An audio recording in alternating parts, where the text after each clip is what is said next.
He's used to back and forth on the court, but in a shocking case of bureaucratic red tape centred around an obsession with vaccine passports, tennis supremo Novak Djokovic's visa to play at the Australian Open has been cancelled, and he's just been told to leave the country after he applied for a vaccine exemption.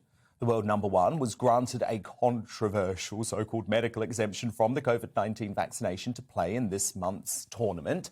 However, he has now been denied entry because of a so-called mix-up. In a bombshell statement, Djokovic's father claimed the athlete had been held under police guard for 5 hours. He said, "This is not just a fight for Novak, but a fight for the whole world. If they don't let him go in half an hour, we will gather on the street. This is a fight for everybody." The decision to grant medical exemption in the first place sparked furious outrage down under, with fans vowing to boycott the tournament. Even Australian Prime Minister Scott Morrison took a swipe at Djokovic. He's not vaccinated. He must provide acceptable proof that he cannot be vaccinated for medical reasons and to be able to access the same travel arrangements as fully vaccinated travellers. So we await his presentation and what evidence he provides to support that. If that evidence is insufficient, then he won't be treated any different to anyone else and he'll be on the next plane home. So there should be no special rules for Novak Djokovic at all, none whatsoever. Whatever way you look at this, a top athlete is being stopped from doing his job based on whether he's been jabbed. Is that morally right? What do you think? Should sports people be able to compete around the world regardless of vaccination status? Dan at gbnews.uk, at GBNews. You can vote in our poll on Twitter. But to debate this now, I'm joined by Lawrence Fox, leader of the Reclaim Party, who strongly opposes vaccination passports of any form, and Sally Jane Cutler, Professor in Medical Microbiology of the University of East London. So, Lawrence Fox, Djokovic booted out of Australia, presumably because he's unvaccinated. Your view? Hi Dan. I was really encouraged that a very powerful man stood up against a government. I know people criticising him, stood up against the government and proven that just one voice can make such a huge difference, and that would encourage other voices around the world to do the same. The rest of us with smaller voices, and then to hear that Australia are not going to allow him to defend his own crown makes a mockery of the tournament itself. And this mass formation psychosis that we're in at the moment, this is the clearest manifestation of how damaging it is to us all as a society and a group of people. And I think it's very, very sad news. And Australia is obviously is very deeply in the grips of authoritarian totalitarianism, and it's very, very, very, very sad for tennis. It's very sad for freedom, and vaccine passports don't work. No one has proven that a vaccine passport works. And while there are still questions over the efficacy of vaccines, I think everyone should take a chill pill. That's my view. And Lawrence, surely at some point we are just going to have to accept that people are going to travel regardless of vaccination status. What, are we going to start having vaccine passports for the fourth jab just because that's what Israel, which is in lockstep with Pfizer, is doing? Well, at 27, according to Vanessa Feltz, she was keen to have 27 jabs. And that's fine. She can have her 27. Exactly. It's a choice. Just don't tell me what I am or am not allowed to put in my body until I feel comfortable doing that. It's the same with children, and it's the same with any other human being. You do not find people who are against vaccine insisting that fat people are locked down. You don't find it. It doesn't happen. We don't go, we should lock down fat people until the NHS doesn't have to deal with that, or smokers like me, or drinkers. It's very, very simple. Personal liberty, personal bodily autonomy is absolutely, without it, you do not have democracy. That's my view.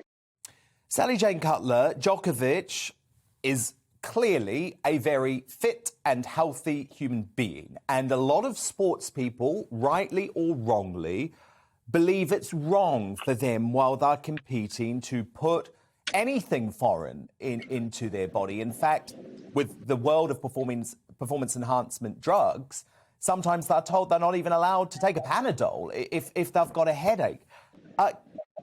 Can you understand at all why he's taken this stand? Well, I find it strange to understand why he's so reluctant to actually have the vaccine. When you actually look at the success of the vaccine and the reduction in hospitalization, that is surely something that's going to be something that everyone would desire. When you look at the sort of fact that sort of those people who've had the vaccine, they're going to have that protection against hospitalization and serious consequences. And if you compare that to those people who've actually had COVID, you're looking at sort of a 14-fold increase in risk of sort of heart disease, death, if you've actually had COVID, compared to those people who've been protected through vaccination. So looking at the risks, surely to be protected against those adverse consequences, it's better to actually have the vaccine and get that protection.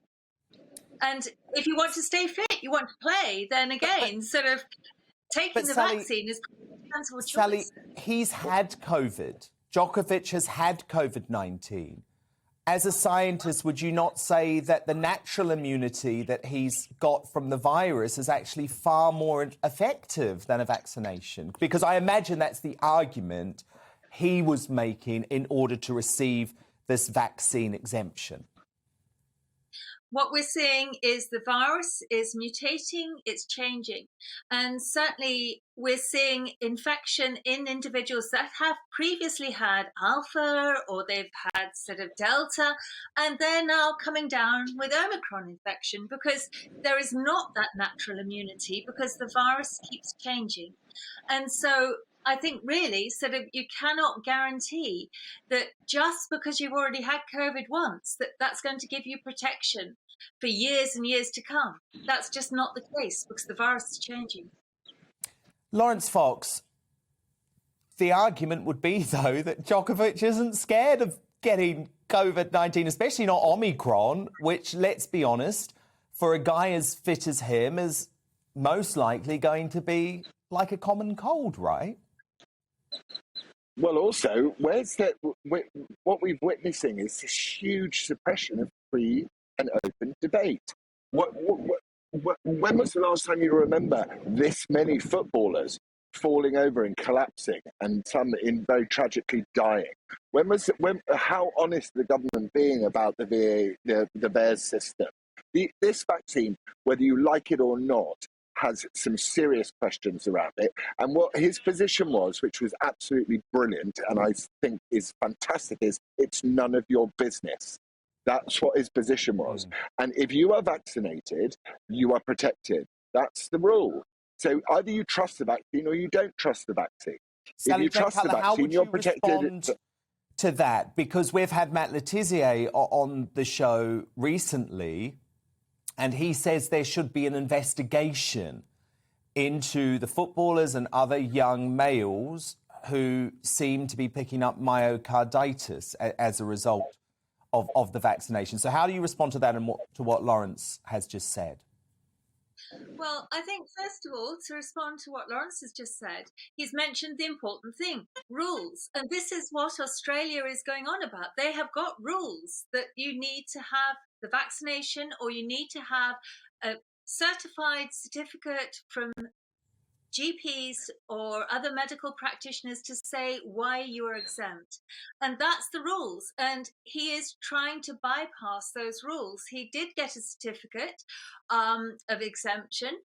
I don't know whether it was medically approved, but it wasn't apparently in conjunction with the visa application that had gone through. So that's why he's being sent away again. So basically, that's what's happened there. And we all know what it's like when people don't follow the rules. And look at the uproar when we saw Boris not following the rules that he actually but that's instigated. because he made the rules. I mean, I would argue, Lawrence, that the rules are a joke. I mean, and the tyranny, Lawrence, is spreading across the globe. Italy, just today, saying that the over 50s have to be vaccinated. It's mandatory. They may be the rules, Lawrence, but it doesn't mean that they're right morally, right? a country Well, decides you know what they its rules. say: if something is free, you're the product. That's what I would have. That's what I would have to say about this. And we are ultimately in a mass formation psychosis. We're dealing with Omicron, which is a cold, and we're now stopping the top tennis player on earth of his set biological sex, competing to defend his crown. For what reason? Does Australia look like a place you'd like to go on holiday? I'll tell you what, it's not where I'd like to go on holiday. I'm currently sat on the steps outside the airport in Mexico. And in Mexico, Are you? they don't Oh my do that. God, I didn't know operate that. I'm jealous, Lawrence. I want to be there with you. Sally Jane, I will say, we're risking professional sport, aren't we? Because there's a lot of young footballers, and look, who knows if they're right or wrong, but there's a lot of young footballers ahead of the World Cup who simply ain't going to be vaccinated, and you're not going to be able to tell them to. They're not going to listen to you. So aren't we putting professional sport at risk? I don't think so. And to answer your previous question that I didn't get a chance to answer, you were asking about the myocarditis. And, Oh, yes, please. Yes, so what we're actually seeing in the data is some of the early data from the United States, for instance, did suggest that there was an increased risk with myocarditis. But those weren't cohort population-based studies. Those were quite sort of small, sporadic reports that were coming out. It has actually been intensely under the spotlight, and there was a very comprehensive study that's been published from Denmark that was published in the BMJ last month. And basically, that was actually finding that they weren't finding a hugely increased risk of myocarditis when they looked. Why then did Pfizer say after their child trials that a girl had a stomachache who's now in a wheelchair and who's paralysed out of 1,500 people who were part of the Pfizer trial? Why did they put her down as a stomachache when she's now paralysed? That's why I'm saying there's no open debate about this. No, and we're obviously not allowed to talk about it. we We're not allowed haven't to put that specific case to Pfizer tonight, Lawrence, and we will do that, of course. But you know, what I agree with you about is we have to have a conversation about this, because even some of the sports people who were prepared to have the double jab for the good of society are going to start looking at what's happening in Israel and say, what? You want me to have 4? And I've had COVID twice? And I'm young and I'm healthy? I think we have to keep having this conversation. And thank you for doing it tonight so respectfully. That is Lawrence Fox from Mexico. I'm jealous. Get back safely, Lawrence, leader of the Reclaim Party. And Professor Sally Jane Cutler, who is a professor of medical microbiology at the University of East London.